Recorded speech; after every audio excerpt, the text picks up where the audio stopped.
Hello and welcome to Flooring Models Kit Review Time. Today we've got Sword's latest release. This is the 1/72nd AD-4D Skyraider AEW.1.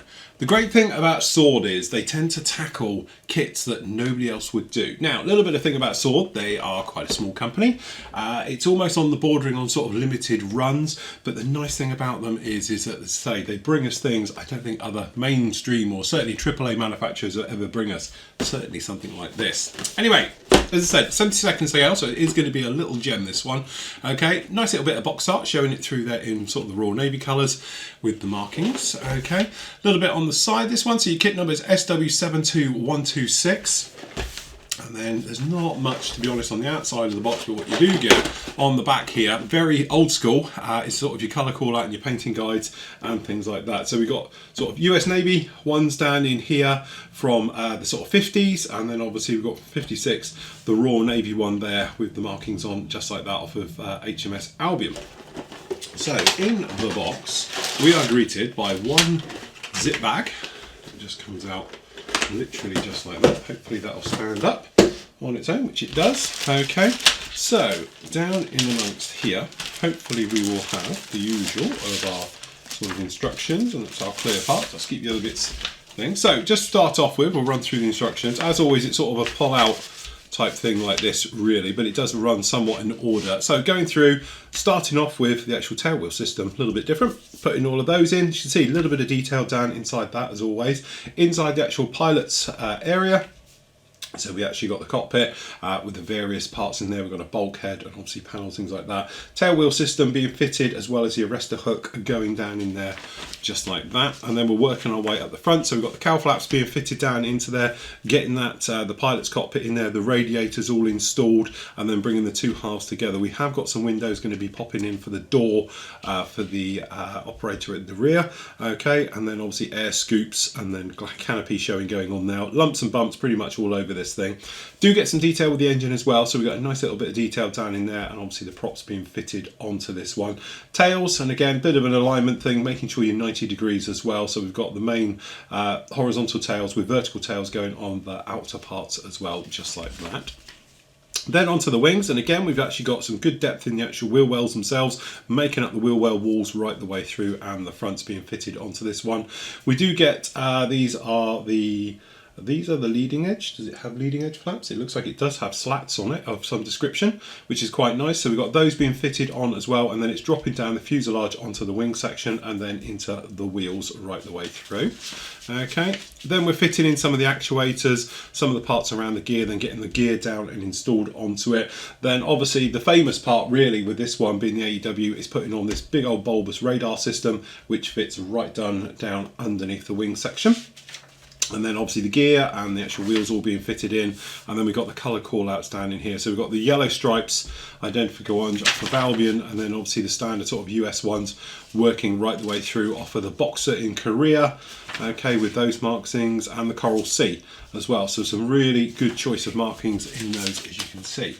Okay, decals.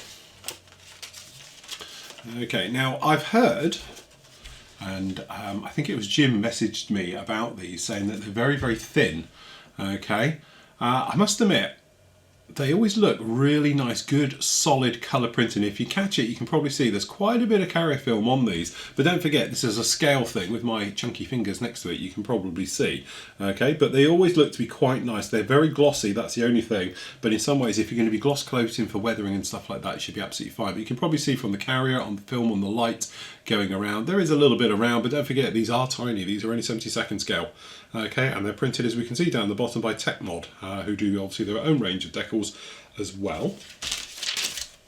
We've got a lovely, to be honest, a bit of a surprise. I wasn't expecting this, but a very nice radial engine in there, just like that, in resin. So that's actually a very, very nice touch indeed. Okay, and then into the bag, we can get somewhat down into these. As you can see, generally very nice indeed. Good polished mould, good striking, good panel lines right the way through. But being Sword, you don't get locating pins and stuff like that. So in some ways, I think in this scale, it doesn't really need it, because you just can, you know, marry them up. You don't really need them in there. But again, just be mindful that it is this sort of limited run effect. But you can see very, very nicely tooled. Good polished sides on this one. So there's no texture, there's no rub. To be honest, there's no flash. There's flash all over the sprue, but not actually that I can see on the parts, which is right nice. And if we make our way up, as we can see, we've got some of the bulkheads, the tail wheel. We've got half of this radome on this side, looking very much. We've got the tails. Again, all recessed details right the way through. The prop might need a little bit of shave and a sand off around on the props, but it doesn't look too bad at all. But you can see good detail in the wheels. As we make our way up to the other side of the fuselage, have got, you can probably see it down in here, a little bit of flash, I think, just creeping in off the back, but a couple of swipes with the sanding stick would be no problem at all. And then down on the reverse side, no real problems. Again, we've got good detail on the inside. The wheels, probably want to sand these flush just on a flat block or things like that, just to take care of those. And we've also got quite nice detail down here on the actual instrument panels as well. That's actually quite sharp, my finger's sticking to that, so that's not too bad at all. Okay, so that's pretty good. Then we've actually got the wings. So as you can see in here, again, very nice. It's almost, you know, I know it's not, and it's probably just a tooling thing, but it works. It's almost got like stressed skin the way this is done. Catching it in the light, you can see it on there. That's actually really very, very nice indeed. The wheel wells, you can see just a couple of holes until you make those in there. As you know, the Skyraider family, famous for. And all the small parts, looking around at it, you can see a little bit of flash on them here and there, but generally pretty clean, all things considered. And the tops of the wings, and again, very nice panel lines in there. You could obviously pop in a little bit of riveting detail. Okay, and then on the underside, you can see we've got details for the insides of these wheel wells right the way through. So actually that's very nice indeed. Last up, we've got the clear parts, which are tiny, tiny.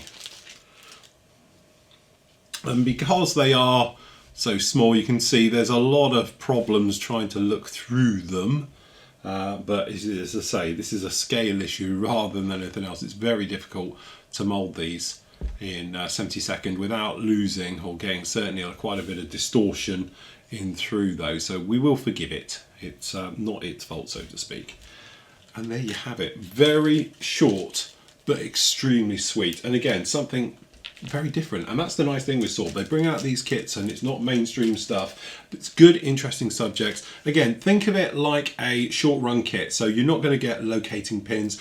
Some of the call outs can be a little bit iffy sometimes, so test fitting is absolutely essential with these kits, just to know where you're going and doing it. And if you're not sure about color call outs and things like that, check your references online and you'll be absolutely fine. So there we go, that's Swords 1/72 Skyraider AEW.1.